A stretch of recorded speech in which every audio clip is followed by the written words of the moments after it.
नमस्कार दोस्तों, इस खास एक्सप्लेनेर में आपका स्वागत है।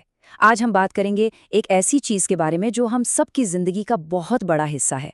वो है हर चीज को बस तुरंत पा लेने की हमारी बेचैनी।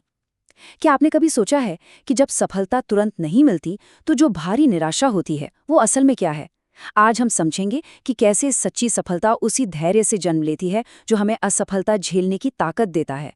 कैसे हमारी हार हमारी नियति का एक बहुत जरूरी हिस्सा हो सकती है।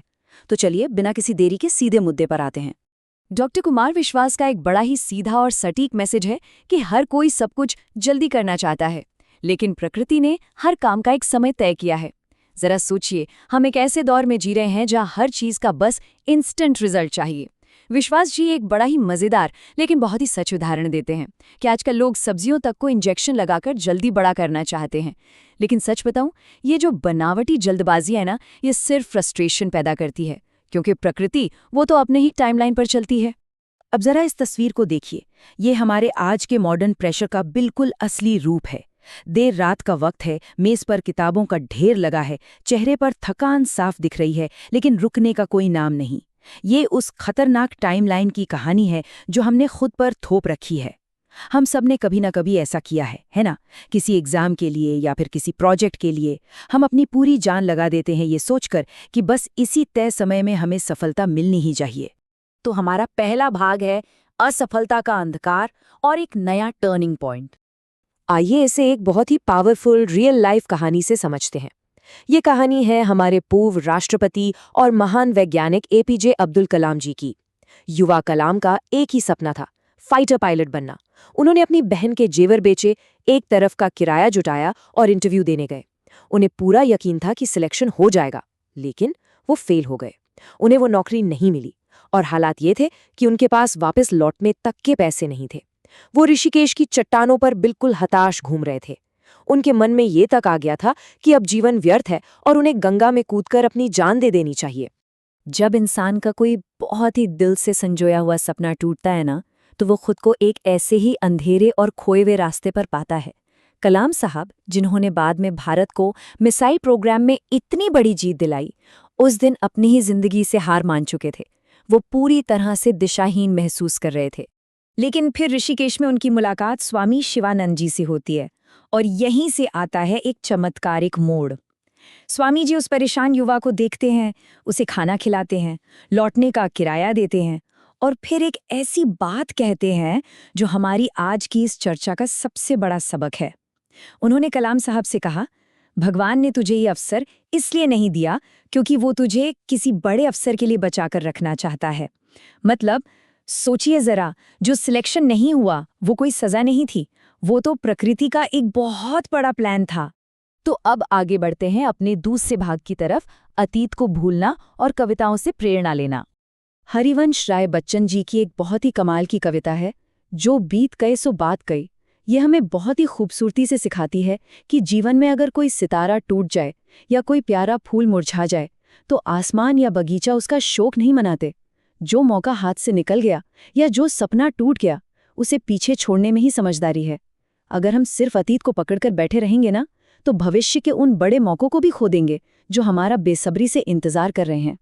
और बिल्कुल यही बात राष्ट्रकवि रामधारी सिंह दिनकर जी की इन पंक्तियों में और भी गहराई से झलकती है। जब इंसान अंदर से टूट जाता है, जब उसका अंतर मन छलनी हो जाता है, तो बाहर का कोई भी सुख उसके लिए मायने नहीं रखता। दर्द होना बहुत स्वाभाविक है।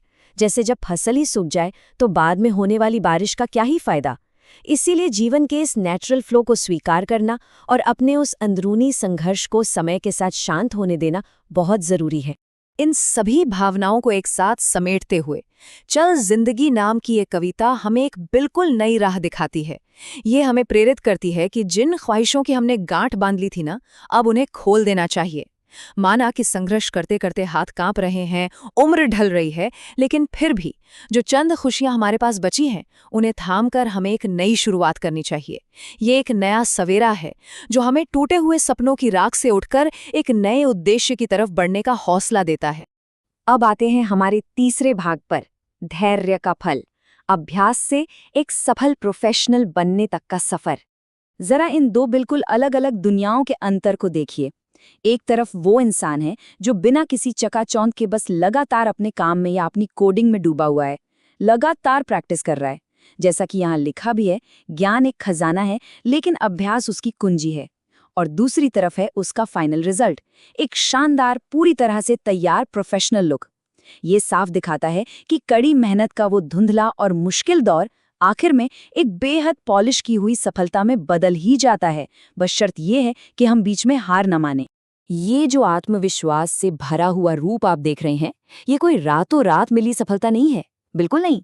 ये उस इंसान का निखरा हुआ रूप है जिसने रिजेक्शन को झेला है, जिसने कलाम जी की तरह अपनी विफलताओं का डटकर सामना किया है और बच्चन जी की कविताओं की तरह अपने अतीत को पीछे छोड़कर खुद को फिर से गढ़ा है। ये सिर्फ कपड़े या सूट नहीं है, ये तो उस धैर्य और लगातार किए गए प्रयास का एक असली कवच है। एक शांत और बिल्कुल व्यवस्थित वर्कस्पेस। जब हमारा मन शांत होता है ना, जब हम अपनी नाकामियों के साथ एक तरह की शांति बना लेते हैं, तो हमारे आसपास का माहौल भी बिल्कुल वैसा ही हो जाता है। किताबों से भरी हुई अलमारियां, एक साफ सुथरी डेस्क, ये उस अराजक और हताश दौर के खत्म होने का प्रतीक है जिसे हमने शुरुआत में देखा था। ये एक ऐसे इंसान का कमरा है जिसे अब प्रकृति के समय चक्र पर पूरा भरोसा है। और अंत में ये एक बहुत ही सुंदर प्रोफेशनल कॉर्नर ऑफिस। ये उस लंबी और मुश्किल यात्रा का अंतिम पुरस्कार है। जब हम फालतू की जल्दबाजी छोड़ देते हैं और खुद को किसी बड़े उद्देश्य के लिए तैयार करते हैं, तो आखिर में हम उस जगह पहुंच ही जाते हैं जहां हमें असल में होना चाहिए। ये व्यवस्थित और सफल माहौल इस बात का पक्का सबूत है कि सही दिशा में किया गया धैर्यवान प्रयास कभी भी बेकार नहीं जाता। इस पूरे सफर को समेटने के लिए चलिए संत कबीर के उस मशहूर भजन की ओर चलते हैं जिसका जिक्र डॉक्टर कुमार विश्वास ने भी किया था। जरा हल्के गाड़ी हाँको मेरे राम, गाड़ी वाले।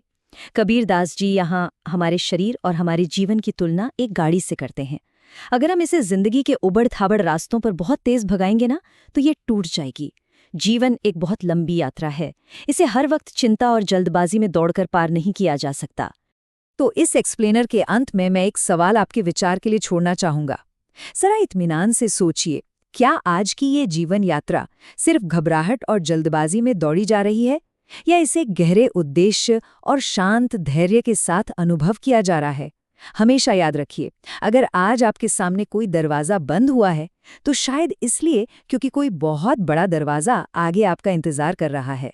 बस थोड़ा सा धैर्य रखिए। इस चर्चा में हमारे साथ जुड़ने के लिए आपका बहुत बहुत धन्यवाद।